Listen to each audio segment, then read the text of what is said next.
अस्सल साधनं ज्याला म्हणतात त्याच्यामध्ये शिलालेखांचा समावेश होतो. त्याच्यामध्ये हा रायगडावरचा सर्वात महत्त्वाचा शिलालेख आहे. हा 8 ओळींचा आणि 2 संस्कृत श्लोकांचा असा हा मजकूर आहे.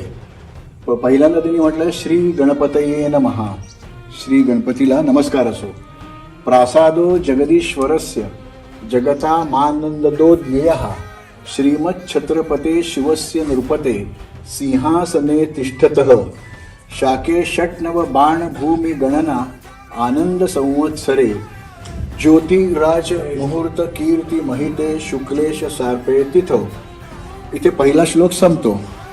वापी कूप तडाग राजी रुचिरम हर्मेर वनैर वीतिके स्तंभे कुंभी ग्रहे नरेंद्र सदने भ्रम लिहेर निहिते श्रीमद राय गिरौ गिराम विषये हिराजिना